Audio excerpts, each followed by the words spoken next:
Hello, my name is Jochen Profit. I'm a neonatologist at Stanford.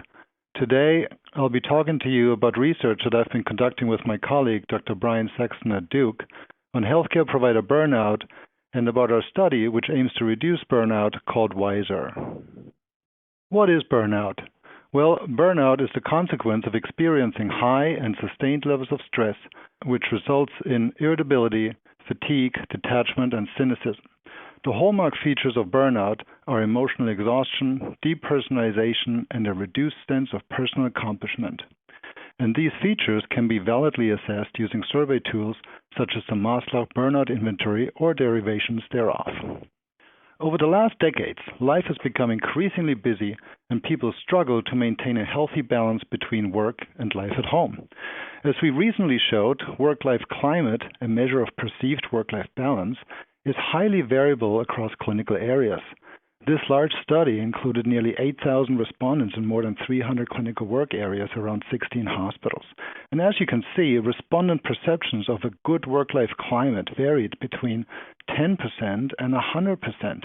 Imagine how difficult it may be to provide high quality of care or improve care in highly challenged work units. In fact, this figure demonstrates that work-life climate is associated with lower teamwork and safety climate perceptions, as well as lower likelihood of engaging in specific safety actions, such as receiving feedback from executive walk-rounds.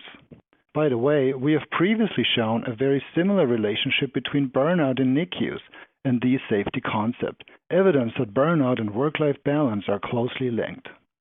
How common is burnout? Well, our findings are very troublesome because burnout has reached epidemic proportions among healthcare workers. In this study by Tate Shanafeld from Mayo, burnout among physicians in a population sample in the United States was estimated to be about 30 to 40%.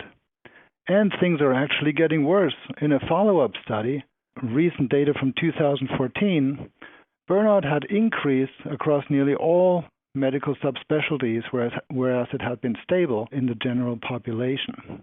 We had conducted a study in the NICU setting among 44 hospitals in California and found burnout levels to vary amongst physicians, nurses, nurse practitioners, and respiratory therapists from about 5% to 50%.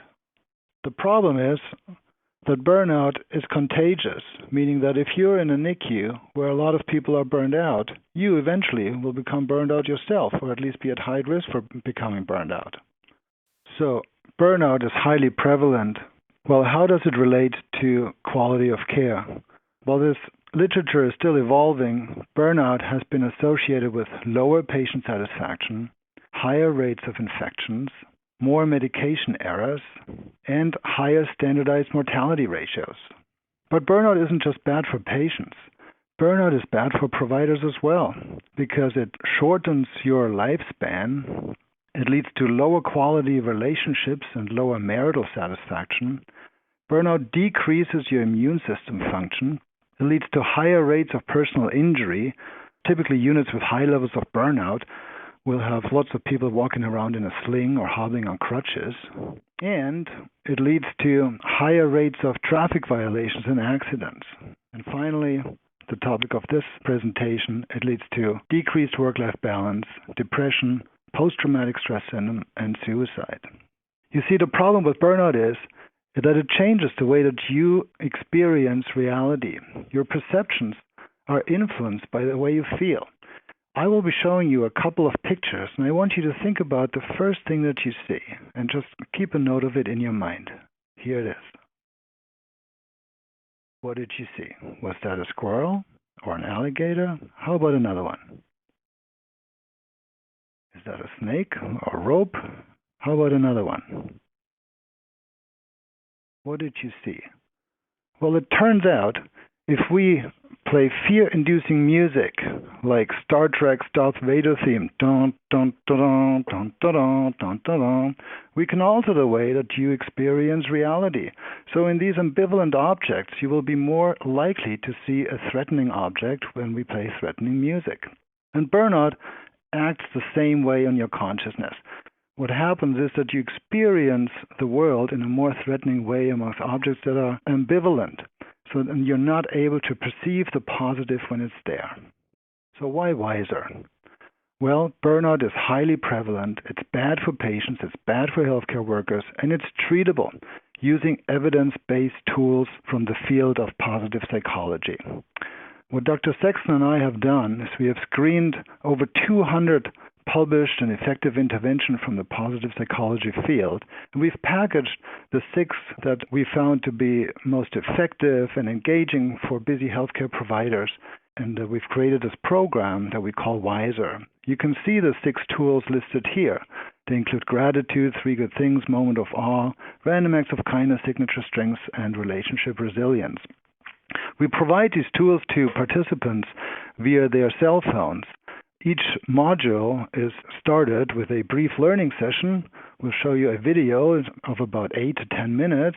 And each module then is followed by a behavioral intervention in which you practice the concept that you just learned about. We will then remind you to keep practicing these concepts over the following week.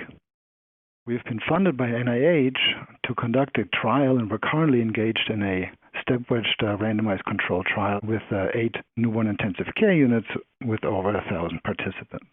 So, in summary, healthcare provider burnout is a major impediment to high quality of care delivery.